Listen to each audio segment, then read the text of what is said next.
So, hi guys! This is Alea Jen and welcome back to my YouTube channel. So, for today's video, merong tanong sa atin si Lia Nikla na kung makapagtrabaho daw siya dito sa Hong Kong and then yung sahod niya is 30,000 halimbawa sa pera natin. Yung 10,000 daw is papadala niya sa mama niya and yung 20,000 is itatabi niya or itatago niya kasi pag uwi niya tsaka siya magpapagawa ng bahay. So, ang tanong niya is meron daw ba ditong bangko na pwede niyang mapagtaguan ng kanyang remaining na sahod na iniwan. Ayan. So, yes po, sa Central, maraming mga bangko doon, especially yung BDO. Pwede ka mag-open account doon sa Kabayan. Meron silang Kabayan. Ayan. Kapag nag-PIDOS ka and then nag-OWA ka, they offer also sa Pinas kapag nagtitraining ka ng savings. Ano nila yan sa inyo, i-offer nila yung savings na Kabayan. Ayan.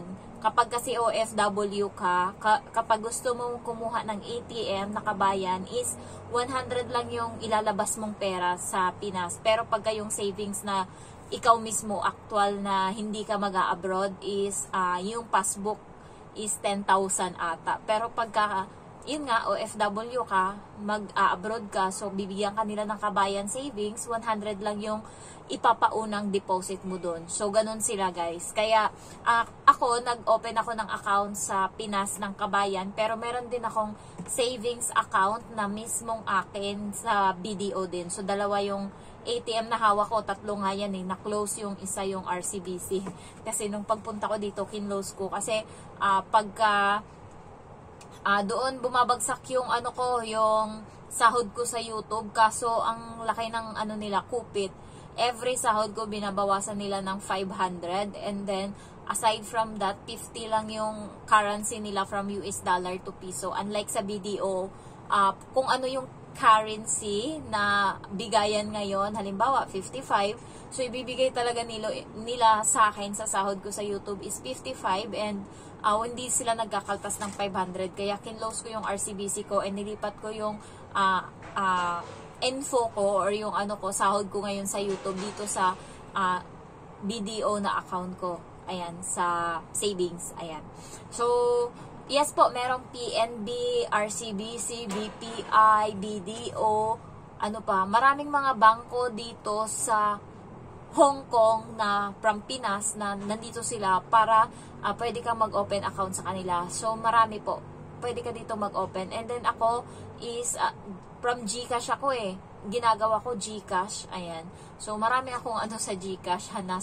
Maka-GCash ako. Kaya kahit hanggang dito sa Hong Kong, GCash talaga yung gamit ko anytime sa pag nagtatransact ako. Kasi may mga utang-utangan ako guys sa Shopee. May utang ako sa Shopee, sa GCash. Ayan. Sa Shopee, 10,000 yung credit limit ko dyan. And every month, meron akong binabayaran na 1,000 mahigit kasi nga nag-order ako dyan. So, marami po dito. And then, yung tips ko lang, sabi niya kasi gusto niya magpagawa ng bahay kapag nakauwi na siya. So, ipunin niya muna yung pera. Hindi kasi magandang yung ipon na pera, halimbawa. Pero merong good side and bad side yung pag-iipon ng pera, lalo na kung gagamitin mo sa bahay. Yung bad side is, habang tumatagal ng tumatagal, yung buwan, taon, is nagmamahal ang materyales. So, ngayon, medyo mura pa materyales. Pero pag mga 1 year from now, ang mahal na. Halos kada buwan guys, tumataas yung presyo ng materyales. Kaya ako, hindi ko iniipon yung pera ko. Is, ginagawa ko, kada buwan binibili ko na siya ng kabilya, tire wire, ganyan. Simento, nagmamahal na sila. Kaya inuna ko muna yung kabilya, inuunti-unti ko. Kaysa sa matenga yung pera, mas nagmamahal kasi yung mga materyales.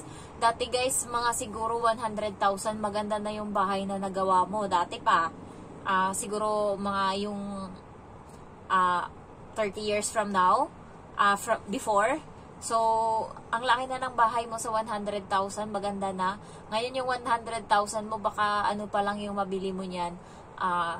Yung bahay na kalahati hollow blocks, tapos kalahati plywood or kalahati hardiflex, ganun. Sa 100,000, ang mahal na ngayon magpagawa ng bahay. Sabi nga sa akin ng contractor, yung 300,000 ko daw, baka daw hindi pa. Kasi sa labor ngayon, nagmamahal yung labor nila. Dati mura lang labor. Ngayon, hindi na tumatanggap yung mga, sa probinsya, tumatanggap pa sila 500 a day. Pero yung mga labor ngayon ng mga, ano ba yun, tawag doon, yung mga hindi mas yung 'di ba yung pinaka-head talaga yung gumagawa ng bahay, yung pinaka may term sila doon hindi ko alam kung labor o mason ganon.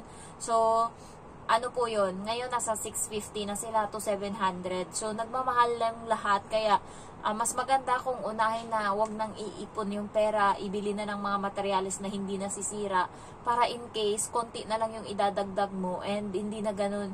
At least ngayon nakabili ka na medyo mura pa sila. Sunod kasi mas mamahal na.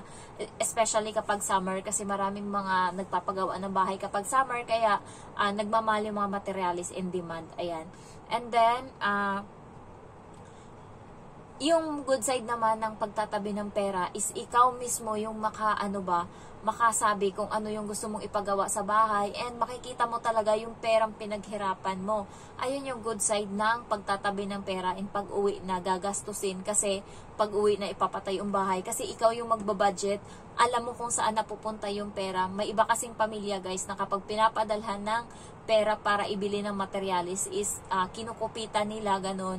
May nakilala ako sa Central, 700,000 na yung nagastos niya, 2 kwarto lang yun na bahay, pero hanggang ngayon hindi pa matapos-tapos, and ngayon may utang siya na binabayaran every month kasi nag-loan siya dito sa Hong Kong. Ayan, kaya iba din, lalo pag kayong asawa mo, halimbawa may asawa ka na, yung asawa mo is palainom, and hindi talaga maiiwasan. Kaya siya nagrereklamo siya ngayon kasi hindi matapos-tapos yung bahay, and ang laki na ng pera ng nagastos niya. Guys, hindi biro yung hirap na pinagdaanan dito ng mga OFW, lalo na yung katulong. Grabing hirap talaga. Nandito yung pakikisama, pagod, puyat, kulang sa kain, nandyan. Lalo yung mga stress mentally, physically, emotionally. Ayan, kaya ayoko na yung pera ko walang napupuntahan. Kaya every sahod ko is nagpapabili ako ng mga materialis, binibigyan nila ako ng resibo. Kapag sinabi ko itong 10,000 para sa ganito, compute ko na yan, may resibo talaga. Alam mo kung magkano? 9,850. So yung nakukupit na lang minsan nila is 100 na lang. Kasi nga yung 50 is pinapamasahe yun ng materialis papunta sa bahay, bali charge pagka ihahatid sa bahay yung materialis. So ganun ako. And alam yun ng mama ko kasi may compute ako isa-isa kung magkano yung 12mm, 10mm na mga kabilya, para alam ko kung magkano ibabudget ko dyan. Kaya siguro din ang mama ko. Kasi ayoko guys, nahihirapan na ako dito, pagod na ako. Kahit sabihin mong ang ng trabaho ko dito compare sa ibang mga katulong na ang hirap ng trabaho nila. Pero hindi ako sanay sa ganito. Tinitiis ko na lang talaga kasi iniisip ko yung bahay, iniisip ko. Ayun. So ngayon, bawi ko na yung nagastos ko. Yung inaano ko na lang, isa na makaipon ako. Meron akong ipon sa kabayan ngayon guys. Alam niyo kung magkano? 1,150. 1,150. Ayan lang yung ipon ko sa kabayan ko. Pero may isa pa akong ATM. Ayan yung pang ko talaga, universal. Ayan. So, nakadikit yan parati sa cellphone ko yung ATM na yan. Kasi pag may binibili ako, ini-swipe ko lang yan siya. Lalo kasi pag stress ako sa buhay, shopping agad yung pinaka ko, parang stress reliever ko. Ayan, so pag nag-shopping ako, uuwi akong masaya niyan, ganyan ako. Ngayon hindi ako naka-shopping, pero namili ako ng mga pagkain ko, itlog, gulay, and then gatas, ayan, prutas, ayan. So, eto, nagbili din kami doon ng mga cheese curl, ayan. So, ayan yung mga kaanuhan ko, mga ko sa buhay. Masaya na ako sa ganyan, and then hindi naman ako ganun kagastos kasi wala naman akong bisyo dito, hindi ako umiinom, hindi ako naninigarilyo. Yung gala ko ngayon guys is inaano ko na na lang, once a month na lang ako gumagala.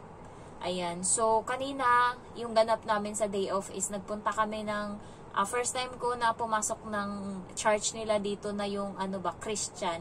Ayan, born again, kasi yung pinasukan ko dito na simbahan is Katoliko lang. So sa Christian na simbahan, is yung ano nila, naobserbahan ko kanina, nagsimula kaming mag-preach yung is magsimula ang church is 10 a.m. So, matatapos siya 1 a.m. So, 3 hours. And then, pagkatapos no, nagulat kami, may kain daw. Sabi, may kain. So, naupo kami.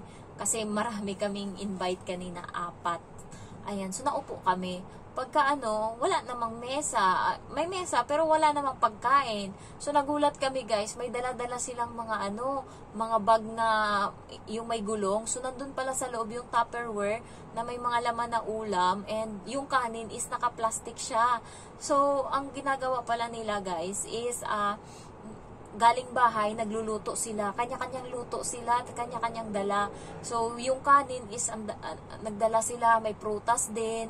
Ayan, merong kakanin, may maha sila kanina, and yung gulay nila 4, and then may tuyo sila kanina, may pritong isda, merong sitaw na may baboy, and then merong minudo. So, ipapakita ko na lang siguro yung pictures dito sa thumbnail kung ano yung hanash kanina namin doon sa day off namin. So, nag-preach, and then okay sila, napaka-friendly. Ang ganda ng kay Pastor Kibuloy siya na na church. Ayan. So, dito siya sa may Kennedy Town. So, first time ko nakapunta kanina.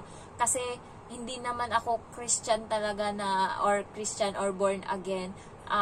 Nakikinig lang ako ng mga simba nila through online. Pero, yung mismong personal na pupunta talaga sa simbahan is hindi pa. More on puro Katoliko talaga yung pinapasukan ko. Kaya kanina lang talaga ako nakapasok doon. And ganun yung nangyari sa day off ko.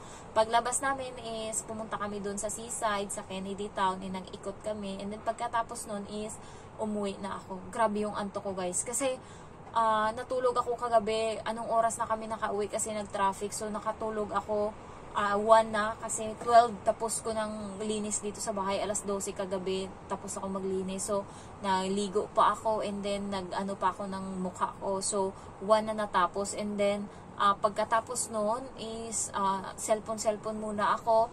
Tapos mga 1:30 ako natulog, nagising ako alas 7. So konti lang yung tinulog ko, and bukas nalulungkot ako kapag tapos na yung day off ko kasi bukas tatrabaho na naman. So isang linggo na naman akong pagod. Ayun, pagod, puyat, ganyan. So, ayun lang, guys. And yung mga gusto mag-OFW dan, handa nyo na yung sarili nyo. So, if you're new to my channel, don't forget to like, to comment, and then to subscribe. Thank you so much for watching. Bye-bye.